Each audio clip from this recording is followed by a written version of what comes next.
Okay, hello. It says I'm live. Tap, tap, tap is this thing on.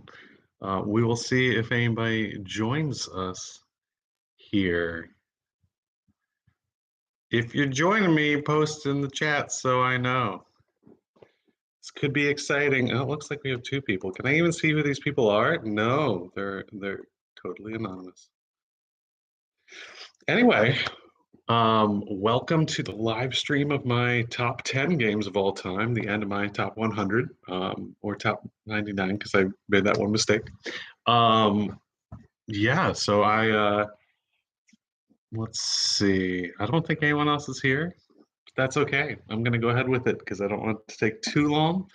And also, I'm worried about the mailman coming and the dog barking quite a bit. So, yeah, we will see how this goes. This is kind of weird. All right, let me check real quick and see if anybody has posted anything about joining me. No. Okay. Without further ado, so the people watching this afterwards don't have all this dead space at the end or too much dead space at the end, let's get started. So this is the top 10. The last time I did this list was at the end of 2020. And 3 games have fallen out. I already talked about them last time. Summoner Wars was number 6. Taverns of Tiefenthal was number 9. Innovation was number 5 last year. So those 3 are out. So there are 3 games that are new to the top 10, and they are brand new. They were not on the list last time. And yeah, so without further ado, number 10 was number 7 last year. This is one of 2 deck builders in the top 10. So this might be a spoiler alert for those who know deck builders, but it's no longer my favorite deck builder, and this is Dominion. This is the first deck builder ever made, and like there is a theme in this kind of, but there's really no theme. I have so many cards for this game. I don't think I have as many as I have for Marvel Legendary, but yeah, you can just see my little homemade inserts there with the cardboard and the paper. Oh, Bob is the first to say something. Well done, Bob. So in this game, you are essentially just trying to build your deck because it is the first deck builder. And when you buy cards, they go into your deck. So here's a card, here's the pawn. It's a good 2-cost card. And then eventually at the end of the game, whoever has the most victory points in their deck wins. Here's a card that's both an action card and a victory point. Nobles, one of my favorite cards. I should do a top 10 cards for this too. I'm going to be doing top 10 cards for a couple different games, I think, at some point. Let me know what games you'd like to see that for. This game is just, it's so different every time you play because of the different card pool that you're playing with. The way I prefer to play is semi-randomizing the kingdom cards that come out. So you have 10 of them. And I prefer that we always, yeah, I know Bob knows what my new favorite deck builder is. But I prefer to play such that you actually have like some 2s, like 2 2s that are options, cards that cost 2, a couple of cards that cost 3, at least a couple of cards that cost 4, a couple of cards that cost 5. So you kind of balance out the cards that are available. But yeah, have several expansions for that as well. Still a fantastic game, no longer my favorite deck builder, but that is Dominion, number 10. Number 9 was number 8 last year, and this is a game I don't play as much as I should, and one of the reasons is because Andy doesn't like it. But this is Tribune, and then there's like a subtitle here, Primus Inter Pares. I don't know. Tribune is a game. It's a game where you are collecting sets of cards. So there's this board. I don't know if I can show you the board because all the pieces are on top of the board here. There's this board with all the. I should. It's the top 10, and it's a kind of cool board. So you're collecting these sets of cards that are like in different suits for ancient Rome. Here you have the senators, the gladiators, the praetorian. There's several different kinds of people here. You're collecting sets of them, and then you're collecting sets via this board, and then you're trying to take control of those factions up at the top. Taking control of the factions gives you a special ability. Having control of the factions gives you a special ability. And you're trying to collect all these different things in order to achieve victory. So there's lots of different ways to play the game. You choose one of these cards at the beginning, and then it tells you what you need. So if you're playing 4 players here, you need 4 of these victory conditions. In this one, you have to get the 30 money. This game is not super intuitive, but it is, once everyone knows what they're doing, it's fantastic. Hard game to teach, hard game to learn. Not extremely complicated, it's just that it's not intuitive. So this is one that I would say try before you buy, especially because people like Amy doesn't like it. And I think that it's not a very popular game, but it really works for me. That was number 9, Tribune. And now my box is not together well. Oh well. Moving on to number 8. Number 8 was number 10 last year, so it's actually gone up a couple. This is my go-to welcoming game. If someone has never played a modern board game before and like they're familiar with Monopoly and Sorry and Scrabble, this is what I take out. Ticket to Ride. Ticket to Ride is the train game, some people call it. I'm just going to show the back of the box because that board is so huge. And you're building these train routes across the US, or if you have different expansions, all sorts of different maps. They have Europe is a big one. They have Japan. I think the reason this game has gone up for me is because I've played the Pennsylvania map a few times more recently. My mom has it, and Bob has it as well. I think Ian has it as well. In fact, Bob and Ian and I played a 3-player game of the Pennsylvania map that took, I think, under an hour, which is, Ticket to Ride can take a little while. And it's so good because not only is it Pennsylvania, which is the state I live in, and that's very fun, but also you're like collecting stock and things like that.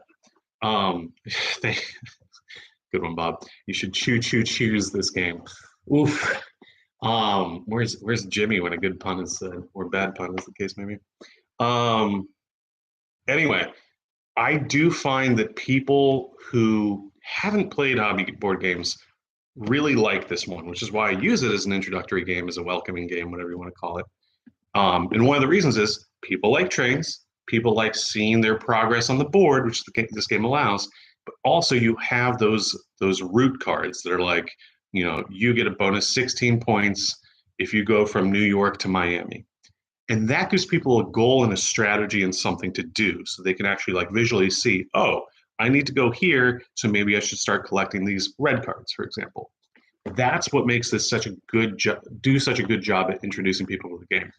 There's other games I really like Splendor, that work well for introducing people to the game, but the strategy isn't necessarily as apparent the first time you play those games. I used to think Carcassonne was very good at this. I've kind of cooled on Carcassonne since then. Ticket to Ride is the way to be. If you're interested in getting your family into games, buy Ticket to Ride. Honestly, I think it's the best one for them. So that was number 8. Now moving on to number 7. Number 7 was number 4 last year.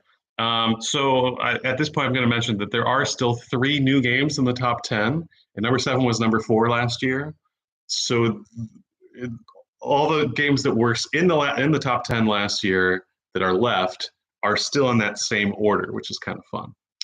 So, but this one has been beaten out by 3 new games. Still a fantastic game. My favorite 2-player only game. And that is Keyforge. Keyforge is a solution to the problem of collectible card games. The problem of collectible card games, like Magic the Gathering, is that they're always coming out with new stuff because they have to, because they're making money. And yes, I know there are dead CCGs. Nikki's going to mention that she loves playing dead CCGs. But you always have to spend all this money to collect all these cards and get all this stuff. In Keyforge, you really just need one deck and to play against someone else who has one deck. And the weird thing about Keyforge is, where's my favorite deck here? Yeah, this is probably my favorite deck. Every single deck is unique. Now, this one's in sleeves, so that's a bad example. Here's what I mean by every single deck is unique. So you have a unique name and a unique picture on the back. Yeah, that's fine. So here's some different ones. But you'll notice this deck list. So here we have the Raja of Bibliocube. And again, that's the only game in the only deck in the world that has that name, which is fine. But it's the only deck in the world that has this exact number of cards. Maybe I should be covering up this thing, but I don't really care because I've already logged it into the app. You can log in the app so that other people can see what decks you have. And they have an algorithm that is designed so that you know that your deck, this is the only one that has that exact card list in the world. That's really fascinating. So it is kind of collectible, and I've got loads and loads of decks. I'm not going to show you all my decks, but it's kind of collectible, but you cannot collect everything because literally every single deck in the world is unique. And that's fascinating. Let me show you a little bit more about this. So this is Sands the Bloodthirsty, my favorite one right here. And this deck has three of my favorite houses. So in the game, it's a two-player combat game sitting across the table from each other, and you have different houses. So this guy is from basically the Star Trek deck faction, Star Alliance they call them. And on your turn, you have to choose one of your three factions, and then you do actions with only that house. So this faction, this house is called Untamed. It's all these beasties. And then here's a really good one.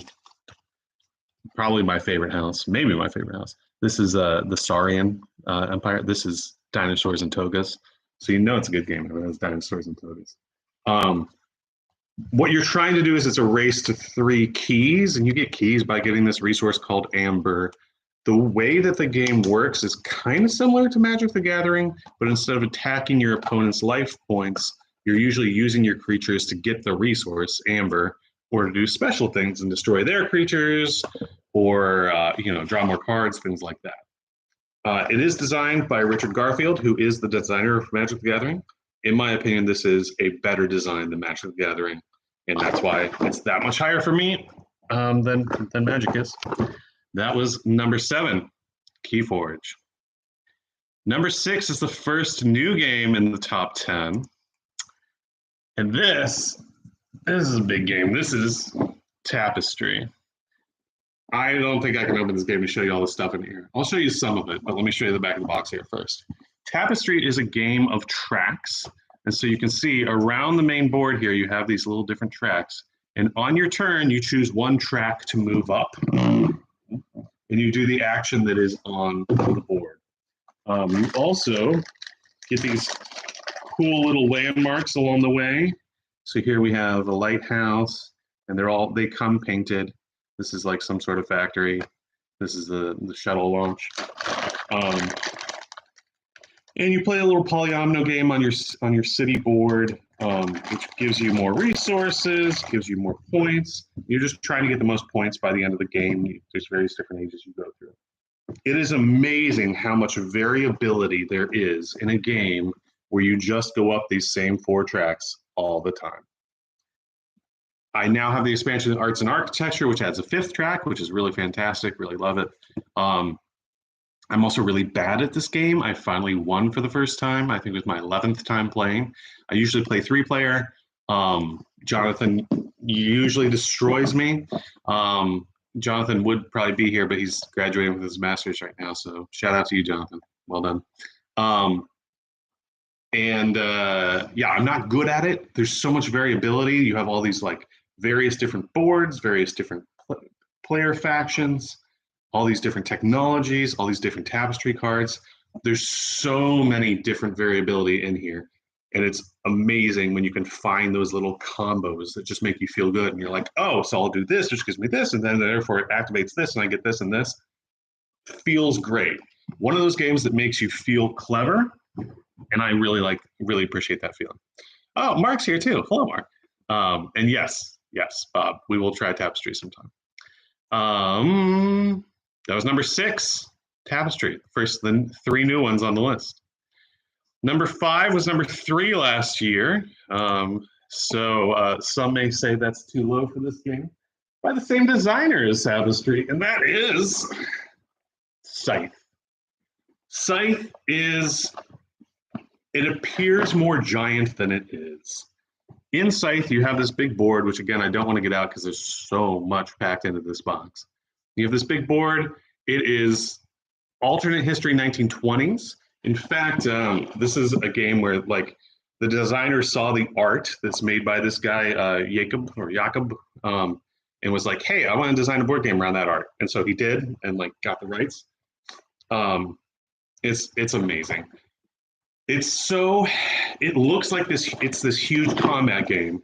It's more about the threat of combat and building up your infrastructure such that you can engage in combat, but you really are trying to achieve these various different objectives. So you're trying to build up your buildings or get your workers out or enlist some recruits and things like that.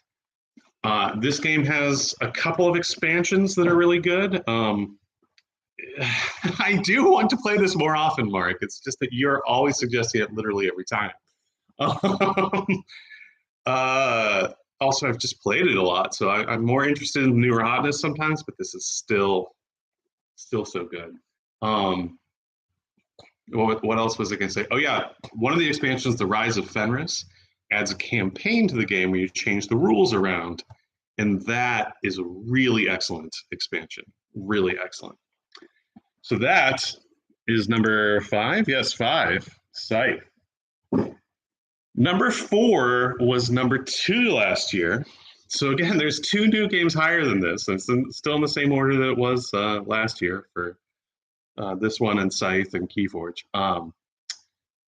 Talk about games I don't play that often. I really haven't played this game in a long time. And I've played it once within the past 5 years, I do believe. This is A Game of Thrones, the board game. I should note, based on the books, not on the show, because I'm a purist. In this game, there's so much stuff in here, I can't really see. Oh, I didn't realize I got rid of the insert and bagged up all the pieces nicely, which that's good. I thought I still had to do that. I used to be one of those people who never throws away inserts, and now I just get rid of the inserts unless they're really good, and just play with put all these little plastic baggies in here. So I don't know that I can get at the board, but the board is a map of Westeros, and you are just putting your pieces out over this map and trying to take over a certain number of cities. The way that the majority of the gameplay works is, I do prefer to play with ports, Mark. That's a good point. The way the majority of the gameplay works is that you are putting down orders everywhere where you have guys, and then that's done secretly. Then everyone flips up their orders, and then you resolve them. So if you're moving around, if you're attacking, you can kind of hide where you are attacking. This is the first edition. I do believe Bob gave me the second edition here, which also is a good game. There's a mini expansion for this that I really want to try. There's a major expansion for this that adds the Targaryens, however you say that. And that one I also want to try, though I don't have that one. There's also a mini expansion for the first game, and then 2 regular expansions. The first of them adds a 6th player, which is fantastic. And it also adds ports, which Mark mentioned. And ports are kind of essential to playing the game, to having ships not be broken. However, my favorite way to play the game is the Storm of Swords expansion, which is 4-player only, and it's a reduced map, and it doesn't include ships, which I have no problem with ships. I like the ships, but it also adds in like these ally decks, and just changes the game around such. Adds in a weather chart. Oh my gosh, I forgot how big these boards are. I can't show this on camera. Yeah.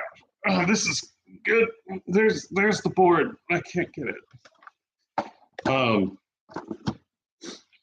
A good point from Bob, though. He says he'd like to try it even though he knows nothing about the books or the TV show. I mean, it's fun if you know something about the books or the TV show, but you don't have to. The main reason I don't play this game more often is it requires 5 or 6 players. You could do it with 4. The Storm of Swords expansion is 4, but everybody has to know the game already before playing that. Requires 5 or 6, and you should expect it to take at least 4 hours, more likely 5 or 6, which I have no problem with. But you really have to plan ahead for that. And when people are busy, really hard to plan ahead for that, especially when you could play Scythe and Tapestry within that time. And people are like, oh, let's do that. So anyway, that is number 4, Game of Thrones. Number 3 is new to the list, is the highest deck builder on my list. So yes, my favorite deck builder. And this is Dune Imperium. Dune is one of my favorite books.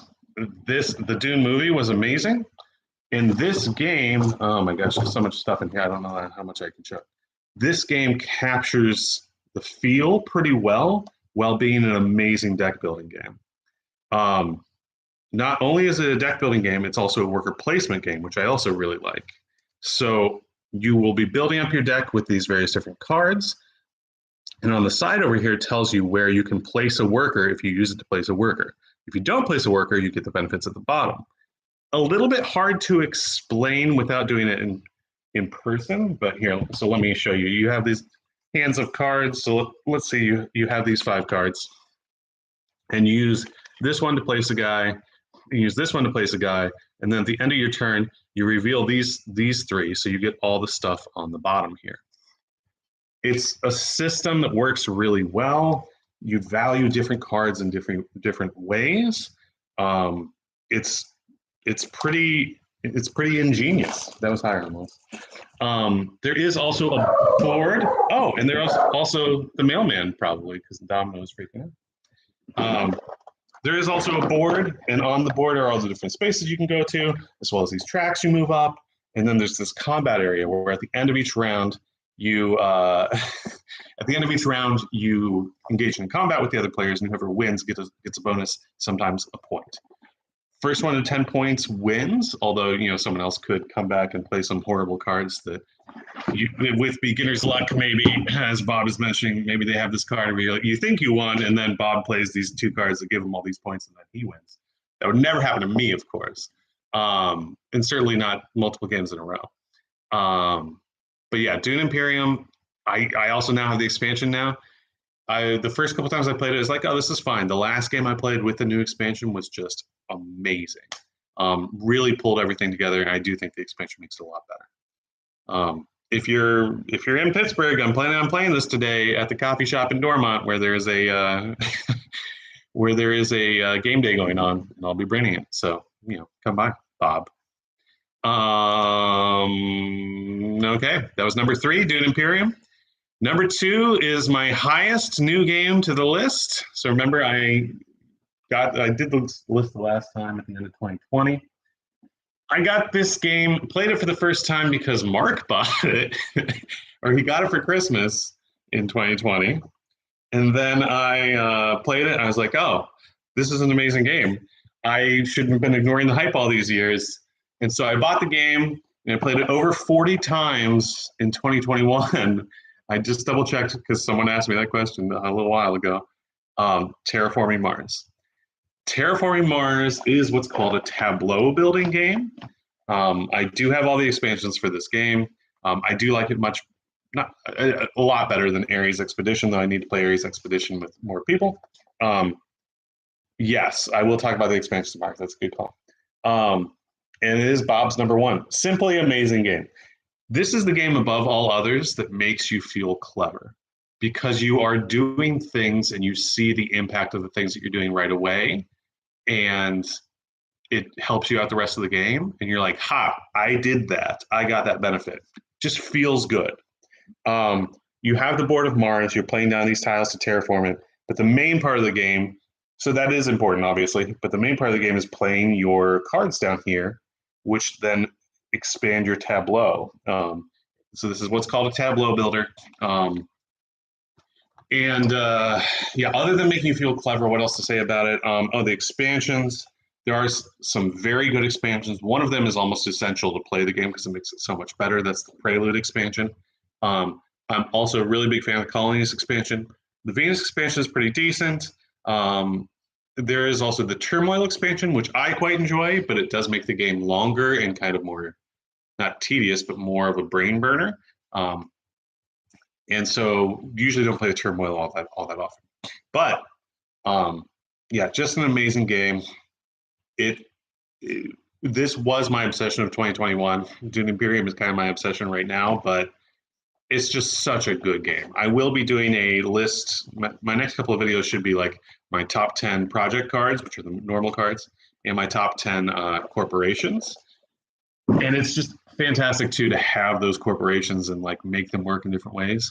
The last game I played, I think I played Helion, which I had never played Helion before, despite it being one of the base game corporations. Because I was like, oh, I don't like heat, so why would I be Helion? And I love Helion. It's great because you don't need to do heat because you just use it to spend money on more cards and do more card things. Anyway, that's number 2, Terraforming Mars. Number 1 is not a surprise because it's the same number 1 as I had last year. And Terraforming Mars and Dune Imperium being the new hotness, we're trying to overtake this one, but just there's no way. It might this is a feast for Odin. It may someday be not my favorite game, but it's so good. This is another game where there's so much stuff in here, and I have all the expansions. Although there is a new expansion coming out supposedly this year at Essen, which happens later this summer, which will also be standalone. I don't know. We'll figure out how it works. In A Feast for Odin, man, you can't really see anything on the back of this board. This is a worker placement game where you're building up your home area with this little polyomino puzzle.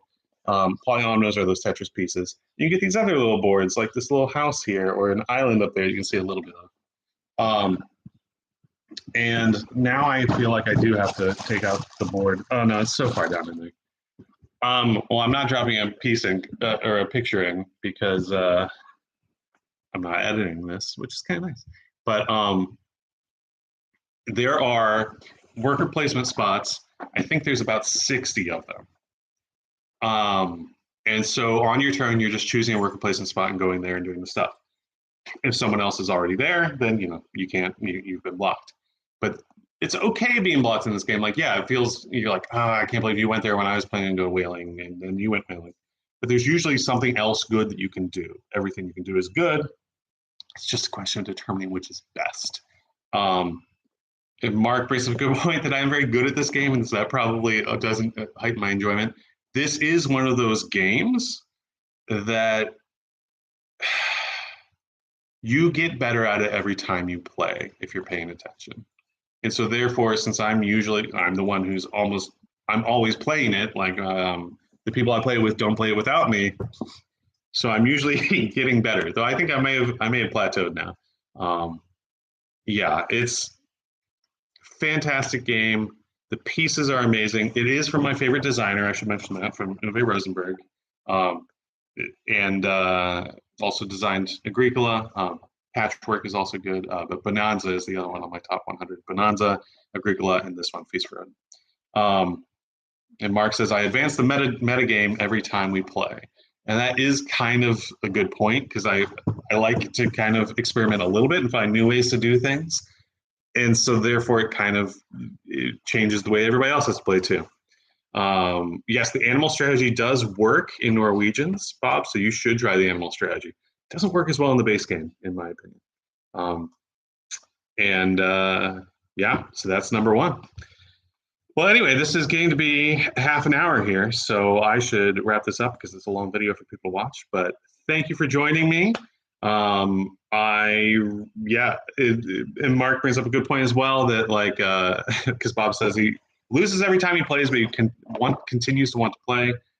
And that is Tapestry for me, as Mark is mentioning, and Scythe for Mark. Some of these games, like, it doesn't matter if you win. It's just, it feels so exciting and fun to play and find new combos and work things out in different ways. And I do think that is kind of a theme of the top. So of the top 6, that's true of 5 of them. That's not really true of Game of Thrones. Game of Thrones is much more about negotiation and subverting expectations of your opponents because it's a combat game. But all the rest of these, it's about finding like new combos and new ways to do cool things. Feast for Odin, Terraforming Mars, Dune Imperium, Scythe, Tapestry. So yeah, thanks for joining, everyone. I really appreciate Bob and Mark coming in and chatting with me. And I hope everyone else who's watching this later enjoys. Post a comment and let me know if there's any top tens you would want me to do, because that's my normal format that I'm doing, and I will do top 10 cards for in Terraforming Mars corporations and project cards. I'll probably also do top 10 cards in Dominion or something like that. But post and let me know. Anyway, thanks everybody. Thanks for coming along, and yeah, have a good one.